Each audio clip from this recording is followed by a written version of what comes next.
En fait, ce film, c'est la suite de Halloween. Non, pas celui de Carpenter, la suite de Halloween, qui était une espèce de suite, remake, mais en même temps pseudo-reboot de la suite de la saga après le premier de Carpenter.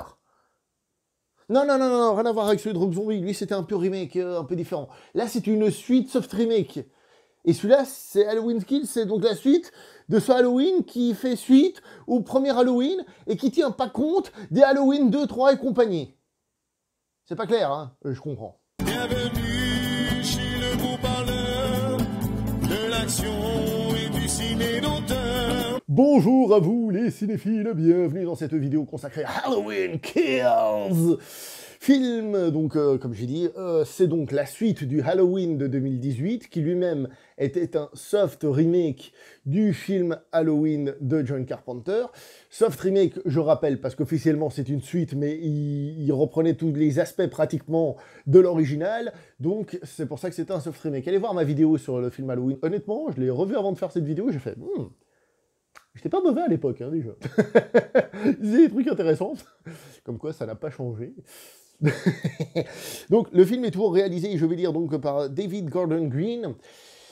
Donc on a la même équipe, on a la suite. J'avais adoré celui de 2018 personnellement, donc je me suis dit, bah on est en bonne foi, quoi. Je veux dire, j'avais hâte de voir ce film qui avait été repoussé pour des questions de virus et de pandémie et je sais pas quelle autre connerie, ça finit par I, c'est pour ça. Et que j'ai eu la chance de pouvoir voir en faisant plus de 2 heures d'autoroute. J'avais sous-estimé que le week-end, aux heures de pointe, il y avait beaucoup de gens qui quittaient les grandes villes. Ça m'a un petit peu ralenti. Bref, je reviendrai là-dessus un tout petit peu après, mais voilà, j'ai dû aller chercher le film puisqu'il n'est pas encore sorti chez nous officiellement. Donc c'est moi qui suis allé le voir chez lui, si vous voulez. Donc, Halloween Kills, comme je dis sur le papier, tout est là pour réussir. Et on va aller par étapes. Vous remarquerez que je ne vous dis pas les acteurs principaux. On va aller par étapes. La mise en scène. La mise en scène m'a paru très bonne. Encore une fois, très bonne. Le monsieur qui réalise ce film, c'est pas un manche. Il sait mettre en scène le film, et c'est très bien. Il y a un gros mais sur lequel on va revenir, mais globalement, le film, il est vachement bien réalisé. Il y a du gore, on est là pour ça, on veut du gore, le côté film d'horreur, on est là pour s'amuser. Il y a du gore, c'est présent, c'est cool, on est là pour ça, Hakuna Matata, c'est ce qu'on voulait, on va pas se plaindre. Il y a la musique de John Carpenter qui revient faire des petits saluts, coucou, parfois un petit peu modifiés et tout ça. Et honnêtement, ça fait toujours plaisir d'entendre ça au cinéma, surtout qu'elle est énorme cette musique et elle fonctionne superbement bien, elle dégage plein de trucs à elle toute seule, c'est grandiose. Dans celui de 2018, déjà, je me souviens, quand on entendait la musique, ça donnait une puissance sous scène absolument folle. Je crois que c'était Sergio Leone qui disait qu'un bon film devait forcément avoir une bonne musique. En même temps, Sergio Leone, Ennio Morricone, hein, voilà, c'était pas celui qui était le moins bien servi, hein, on va dire, en tant que réalisateur. Et là, c'est encore une fois clairement le cas. Quand on entend la musique d'Halloween, c'est là que le film monte en puissance, etc., etc. Faut dire les choses comme elles sont. Au niveau du scénario, alors là, par contre, c'est là où ça commence un petit peu à bugger, tout ça. Ça commence à bugger beaucoup, beaucoup. Le film, déjà de base, c'est la suite de 2 films. Je m'explique. Si c'était déjà pas assez compliqué, je m'explique. Le film commence par une intro qui est la suite du film de John Carpenter, puisque je rappelle qu'avec Halloween de 2018, on était passé à autre chose. Donc ça nous raconte la fin de cette première soirée d'Halloween, hein, un peu l'équivalent de Halloween 2 dans la continuité originale, hein.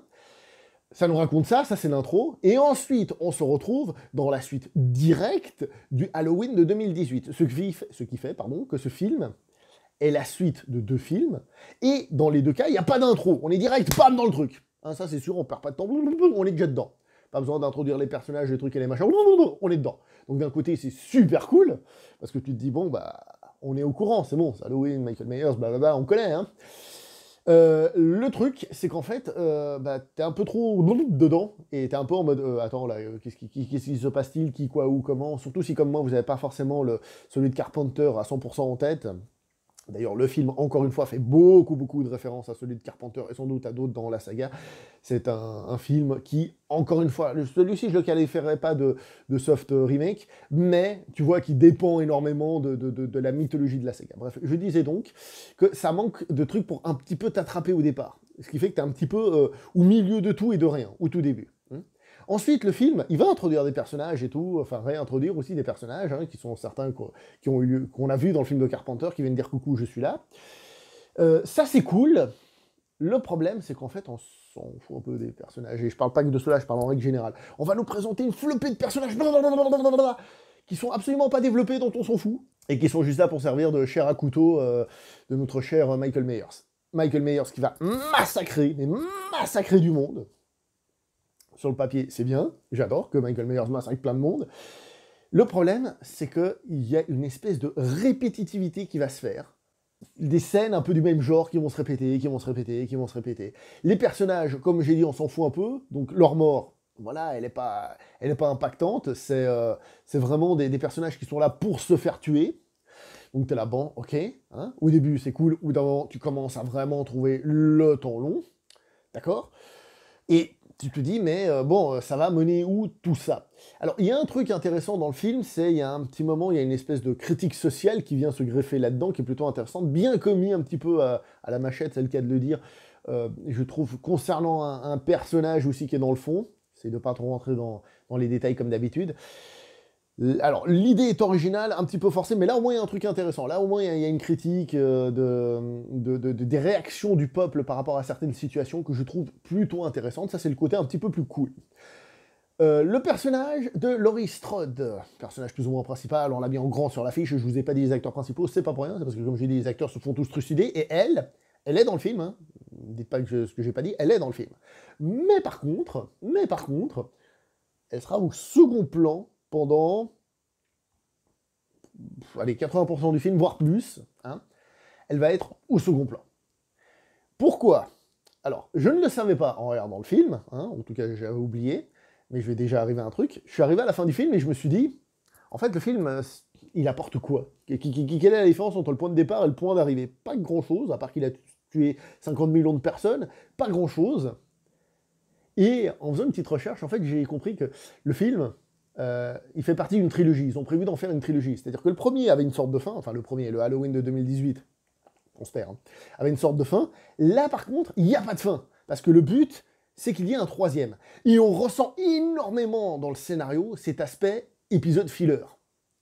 Évidemment qu'on imagine que dans le troisième, Laurie Strode va revenir et elle va boxer Michael Myers, enfin ça va régler ses comptes. Mais là, dans ce film, il y a une espèce de vide d'épisode filler, vraiment, qui s'installe, avec ces morts à répétition qui au début sont cool, mais au bout d'un moment, bah, commence un peu à te faire chmire, quoi. Commence à te faire chier, on va dire les choses comme elles sont, parce que au bout d'un moment, il n'y a plus d'intérêt, il n'y a plus de trucs, il n'y a plus de machin. Ça devient un petit peu quelconque. Ça devient quelconque. Ce qui me fait revenir à la mise en scène, si la mise en scène du film est vraiment très bonne, je trouve que ça perd beaucoup au niveau des assassinats. Il me semble, j'ai revu une ou deux scènes, que dans celui de 2018, il y avait des idées de mise en scène lors des assassinats qui étaient vachement plus intéressantes. Vachement plus intéressantes. Et là, eh ben, je trouve que ça devient une espèce de mélasse. Il n'y a pas grand-chose qui se dégage de ces scènes-là. Et comme il les enchaîne, ça devient, comme disaient certains sur le film de James Wan, une espèce de train fantôme qui devient assez peu intéressant. Assez peu intéressant.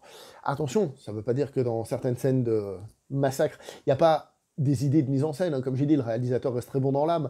Je pense par exemple à la scène des pompiers, qui est parfois filmée en caméra subjective, donc il y a la première personne de la vue d'un pompier avec son masque, hein, donc on voit pas grand-chose. Mais j'ai trouvé ça globalement très pauvre, malgré la lumière, malgré tout ce qu'on veut, malgré des qualités, malgré la musique qui n'est pas tout le temps présente, mais qui vient renforcer tout ça. D'ailleurs, Michael Myers, dans certaines scènes, devient presque plus un mec de film d'action, hein, c'est-à-dire c'est plus l'assassin silencieux qui t'attrape, il est entouré de 25 mecs et bam bam bam, je tue un et je tue l'autre. Voilà quoi, c'est juste que c'est une autre manière de faire les choses, de ce que j'ai cru voir dans la saga, c'est pas forcément un crime. Hein. Maintenant que j'y pense, il me semble que dans le remake de Rob Zombie, il y avait aussi un petit peu ça à certains moments, entre autres quand il s'échappait de l'asile. Je dis ça, je me rappelle plus, ça fait un moment que j'ai pas vu le remake de Rob Zombie. Alors attention, entendez-moi bien. Si le but d'aller voir ce film, c'est d'aller voir un slasher en mode meurtre, gore, nickel, nickel. Le film va passer, si c'est ce que vous voulez, si c'est ce que vous avez besoin de ressentir, le film vous en donne, et il vous en donne plein, il vous en donne plein. Le film ne vous arnaque pas à ce niveau-là, hein. C'est cool, il vous donne ce que vous voulez. Mais je trouve que tu sens, je le répète, le côté remplissage, le côté filler, renforcé par le fait qu'on sait qu'il y a un troisième film, le côté filler, le côté répétitif, et je le répète, j'ai commencé à m'ennuyer dans le film. J'ai commencé largement à m'ennuyer dans le film. Les quelques personnages qui sont un poil plus développés m'ont pas spécialement pris. Essayer de développer une espèce de psychologie de Michael Myers, légère, pas spécialement intéressant. Enfin bref, je trouve que ce film, je peux pas dire qu'il soit mauvais dans l'absolu, je veux dire, c'est pas une daube, dans le sens où comme j'ai dit, la réalisation est bien faite, il y a plein de trucs bien, mais dans l'absolu, je considère que c'est un film raté, surtout que j'avais adoré celui de 2018. Et d'ailleurs, croyez pas, hein, il m'a fallu faire tourner le truc, hein, pour ça que j'ai revu des scènes de celui de 2018, je me suis dit, comment ça se fait que j'ai adoré celui de 2018 et que celui-là, je l'aime pas? Alors, ça vient peut-être justement de ces 2 heures et quelques, plutôt presque 3 de voiture que j'ai fait pour aller le voir et pour revenir, hein, c'était plus court. D'ailleurs, je devais vous faire la vidéo hier soir, mais pas possible, il fallait que je dorme. Donc, est-ce que c'était ça, le fait d'avoir fait beaucoup de trajets, d'être un peu, entre guillemets, fatigué physiquement? Parce que je l'ai fait après le boulot, hein, je quitte le boulot, j'ai foncé. Au début, je me suis dit, c'est peut-être ça, c'est peut-être moi qui suis pas dans le bon état d'esprit, voilà. J'ai peut-être changé depuis 2018, heureusement, ce serait con de ne pas avoir changé, et autrement que par la prise de poids, évidemment. Mais, en revoyant quelques scènes de celui de 2018, je me dis, non, non, non, non, non. Ce film, il souffre clairement de ce que je vous ai dit, de ce que je vous ai déjà évoqué. Et à la fin du film, tu te dis, qu'est-ce que tu m'as raconté? Alors, tu as peut-être mis des éléments en place qui seront hyper importants pour le troisième, mais là, maintenant, tout de suite,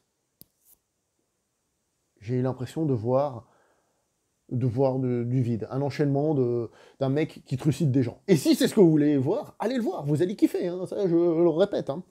Donc à ce niveau-là, n'hésitez pas. Bref, moi je vais m'arrêter là pour cette vidéo. N'oubliez pas le like, le partage et l'abonnement. On se voit prochainement pour une prochaine vidéo. Jusque-là, portez-vous bien. Si vous croisez un mec avec un masque soi-disant blanc, mais un peu gris, qui à la base ressemble à la tête du Capitaine Kirk sans émotion, eh ben peut-être que vous devriez fuir. Juste ça, je dis rien. Allez, ciao tout le monde.